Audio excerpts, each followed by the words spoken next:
It's the 1600s. The British East India Company has just been founded. The first English settlement in America has just been settled and is aptly named Jamestown. Not Jonestown, Jamestown. And a moment of silence for the death of William Shakespeare. During this time, all the way in Japan, it was the start of the Edo period, where many local artisans, carpenters, and smiths practiced something called monozukuri. Monozukuri translates to the making of things, or the art of making things, but this translation does not serve the actual meaning, as monozukuri is more of a philosophy, a belief that creating something is an act of devotion where the object carries the soul of its maker. These local craftspeople who practiced this belief were devoting their entire lives to perfecting their craft. Looking at a modern example, Japanese soy sauce, comparing the methodology and techniques to produce the soy sauce with Western technology, there's a stark contrast to how the Japanese prioritize quality over quantity. Join me as we explore why products in Japan are just better. Let's get some historical context before talking about the craftspeople of today. Let us take a look at Japan in two separate time periods, the first being in the Edo period and the second being after World War II. In the Edo period, Japan's Tokugawa shogun had just announced to close its borders due to fears of foreign influence and spread of Christianity, which was a big no-no. Although it is important to note that they kept trading with only the Dutch East India Company due to the fact that the Dutch really only focused on trade and did not try to propagate their religion like the Catholic Portuguese or Spanish. Regardless, many of the local goods were made by hand, obviously. These artisans were organized into guilds that regulated memberships, production standards, and trade.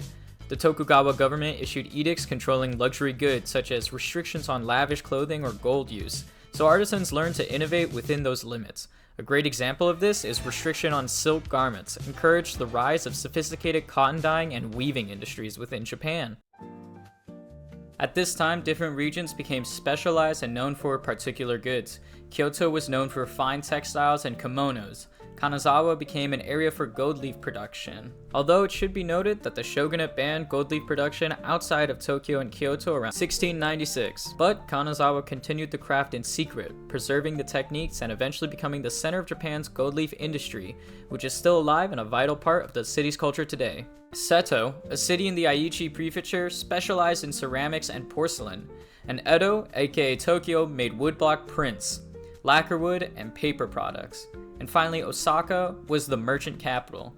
It was the distribution hub for finished goods. Everything produced used incredible techniques like the maki-e, a Japanese lacquer decoration technique in which pictures, patterns, and letters are drawn with lacquer on the surface of the lacquerware to reach their artistic vision. But more importantly, the Edo period production emphasized monozukuri, with many craftsmen and artisans exemplifying dedication to quality and continuous improvement. Sorry in advance for my bad pronunciation, but examples include, but are not limited to, Nagason Kotetsu and Minamoto no Kiyomo, prominent master smiths whose blades were highly prized and sought after. And maybe more famously, Katsushika Hokusai, famous for his ukiyo-e woodblock prints, including the iconic The Great Wave off Kanagawa, and of course, many other great artists. Now, let us take a look at post-World War II Japan. Following the end of World War II, the focus of the Japanese government was imminent post-war recovery. Since much of Japan's industrial infrastructure was destroyed, production was initially focused on basic necessities such as food, textiles, and cheap consumer goods. United States occupational influence played a key role in the rebuilding of industry for the civilian purposes exclusively.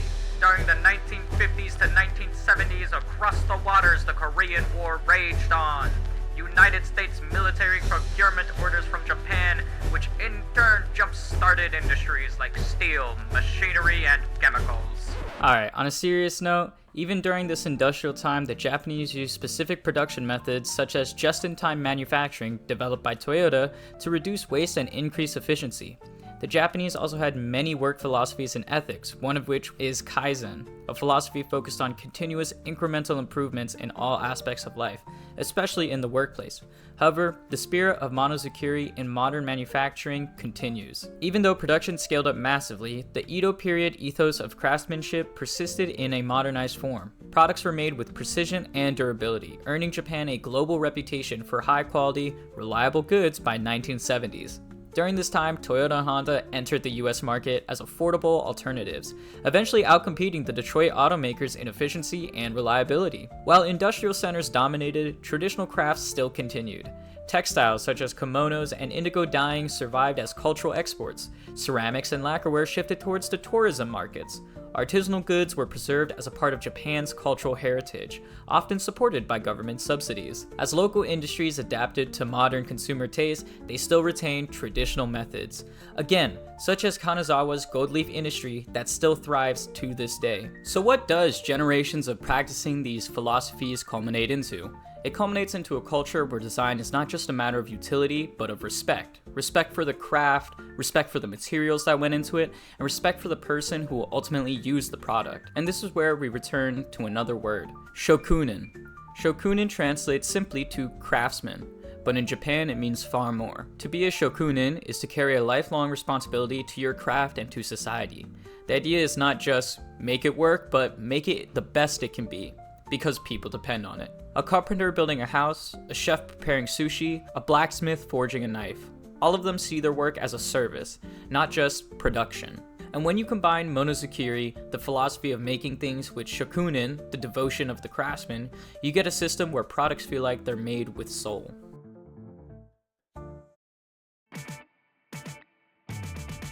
Alright, let's look at some modern examples. A Muji notebook, designed to be minimal yet perfectly balanced. A Toyota Corolla, engineered for reliability so complete it's practically the punchline. A Japanese kitchen knife, made with the same steel forging methods once used for samurai swords. Even everyday items like convenience store packaging are designed to be smooth and thoughtful to use. Now let's compare that to America. The United States has always emphasized innovation, speed, and scale. American design is bold, market-driven, and is often shaped by patent laws and consumer demand. This gave us incredible things like the iPhone, the Coca-Cola bottle, and of course the Mustang. But it also gave us planned obsolescence, the idea that products don't need to last forever because you'll just buy the next version. In Japan, by contrast, the cultural value is refinement. Products evolve slowly, iteratively, and continuously improved in ways that often feel invisible until you notice the difference. And that difference is exactly why Japanese design feels quote-unquote perfect. It's not just the materials, the technology, or the aesthetics, it's the philosophy behind them.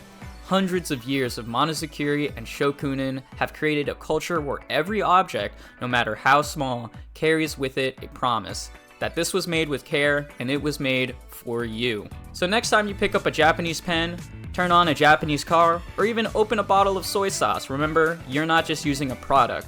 You're holding a piece of history shaped by centuries of philosophy, craftsmanship, and devotion. You don't have to take it from me.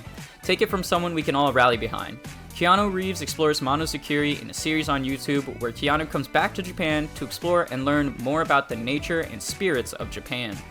My name is Kevin, and I like to talk about things that I find interesting. Thank you for watching, and let me know down in the comments what Japanese products absolutely blew your mind the first time you used it. Take care.